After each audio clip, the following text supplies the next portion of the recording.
management-wise that got more juice than I do. Well, you've got what? 30? Let's just go with 30 years. 30 years. No, 38. Okay, so almost 39, years. really. I mean, think about it. You've got almost 40 years with both feet in the industry. Who coming out in the last 10 years can get you a meeting? Really? So, well, depends how deep in the industry you're trying to go. Like, there's still a record business going on right now. Right. Even though the labels have condensed and there's only a couple now, there is still a recording industry, a business. And as far as that industry is concerned, there are younger people of the next generation who are movers and shakers in that industry and can get me into a meeting. But I'm not in that world. I'm really not, I'm not in the recording industry world. Right. I'm a hip-hop person. I'm of the culture of hip-hop.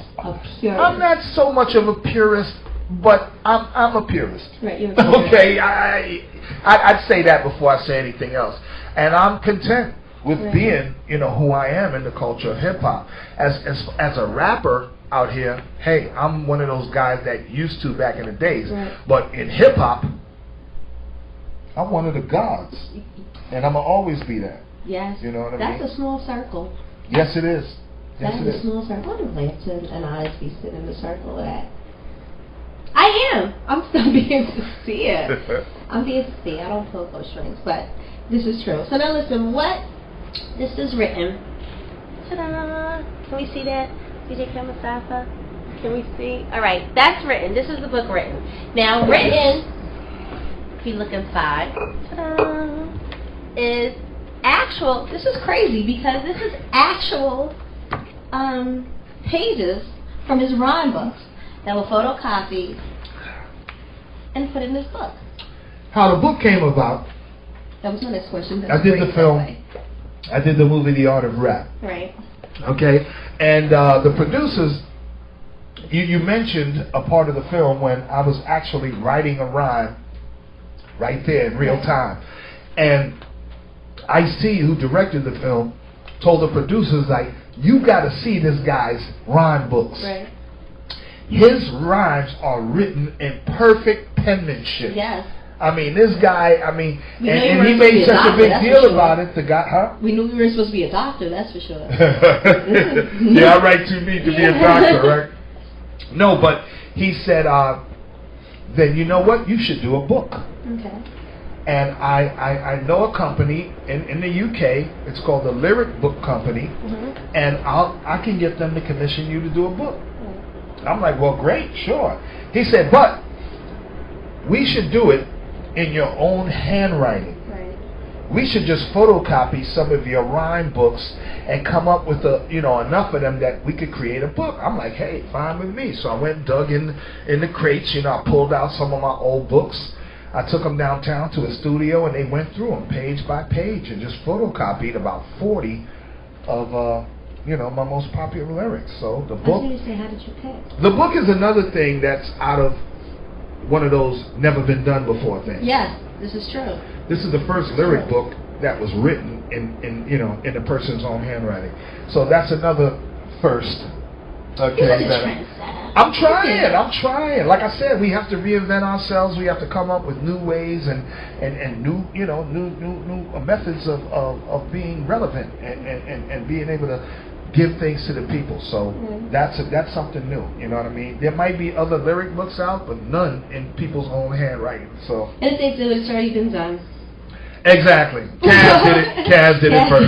CAZ did it first. Don't try to do no sightseeing tour. CAZ did it first. He covered that already. Yeah. He covered that already. And quite honestly, anybody that we want to see a hip hop tour from, they would have to be someone who's been knee deep in the culture. Exactly. He's already got him. Knowledgeable. In the circle, he's got him. There it is. Don't bother. There it is. Don't bother. And the lyrics, you said, how did I choose the lyrics? Right.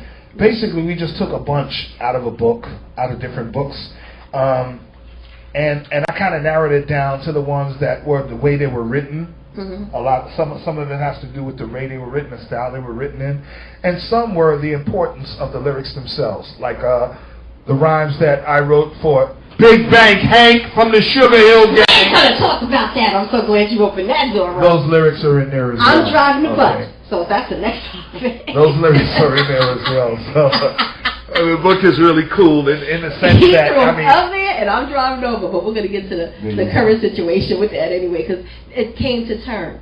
Now, so we probably should have started with this at the beginning of the show, because I usually start in the past and work our way up. But it's freestyle up here. It's unscripted. Exactly. We just do what we do. And we drinking white Henny. And we drinking white Henny. So goodness gracious knows where this is going. So for those who don't know, and I didn't know this until the last year or so. So the story is facts, because everybody likes the hashtag facts these days. Facts is, wasn't it Sylvia Robinson? Who I didn't know was an R&B singer at one point. You remember the song Pillow Talk? No. Hey baby, let me try to be the one. Well, you was young back then. You don't know nothing about Pillow Talk, but ask your auntie, your mama or your grandma, and they'll tell you about Sylvia Robinson. Right. Sylvia was an R&B singer. She was part of a group called Mickey and Sylvia, and then she did that song Pillow Talk on her own, which was a huge hit in the mid-'60s. Sylvia married to Joe Robinson. Those guys started Sugar Hill Records, but Joe Robinson was a gangster. Right. He was a black gangster, and he was associated with gangsters. So one of the mob guys, damn, I can't think of his name right now, but he was an integral part of helping them start Sugar Hill Records. Okay. And actually, Sylvia was trying to find, like, Lovebug Starsky was supposed to be like the first guy on Sugar Hill Records. But the way it worked out, these guys started auditioning people in the street in New Jersey. And Big Bang Hank Jackson from the Bronx, was managing my group at the time. My group was called the Mighty Force, and this is before the Cold Crush Brothers and all that. Okay. And Hank took out a loan from his parents to help us reinforce our sound system for $2,000. Okay. In order to pay back the loan, he had to get a job. Right. Because we weren't making money at hip-hop. We spent more money to do hip-hop than we made at it. Okay. Hip-hop was a labor of love for us. Right. You know what I mean? And so he got a job in a pizza shop in New Jersey called Crispy Crust Pizza. Wow. Now, when he used to go to work, he used to take a little boom box to work with him, you know what I mean? And I used to make tapes at home, practice tapes, or record our parties. Hank used to take the tapes to work with him, and I guess while he's making pizzas or whatever, he's there, got the tape on, and he's lip-syncing to the words. Well, one day, Sylvia Robinson comes in the pizza shop and sees Hank lip-syncing, and says, hey, why don't you come outside and do that for my sons? Right. They're outside in the car. We're auditioning people right now for this group I'm putting together. Okay. Now, anybody know Hank? Know that Hank couldn't rap a package, much less a rhyme. Right. His only connection to hip-hop was growing up in the Bronx, living up the block, you know what I mean, not far from Kool Herc, and knowing me. Okay. Now, what he was supposed to do was tell the lady, listen, lady, I don't rhyme or rap, but I manage one of the best MCs in the Bronx. Right. He never said that. That's not what happened. He was our manager, and that's what he was supposed to do as manager. Right. But he didn't do that.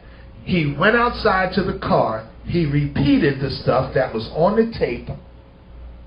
They loved it. Wait a minute. They repeated it and didn't have enough sense to change the name. We ain't even get to that point yet. He repeated the stuff that was on the tape. They loved it, and they made him part of the group. Right. That same day, they went in and recorded Rapper's Delight. Okay? Wow. Now, I had no idea that this was an actuality. Like, this is real. Right. When Hank told me about it, I laughed. I'm like, yeah, right. Yeah, you gonna make a record, right? Nobody in hip-hop that made no records, but you gonna make a record. Yeah, okay, no problem. He's like, yo, I need you to write me some rhymes. I said, yo, come over to the house, do the book of rhymes on the table. Yeah, I'm John. Like, yeah. I said, yeah, so check this out. Well, when you go in the studio, Hank, say this, and say that. Yeah, I don't know who them other two dudes are, but they ain't gonna sound as good as you. Right. I'm laughing. He come back to my house a couple of weeks later with 2 copies of Rapper's Delight. I was like, oh, you was serious? I put it on the turntable. I almost fell asleep. It was 15 minutes long. I mean, to this day, Rapper's Delight is like the 4th longest record in history. 120 bars. It was the first of its kind. I mean, and they went straight through. It was one take. Right. Them one going behind the other. So I mean, the bottom line. Let's cut this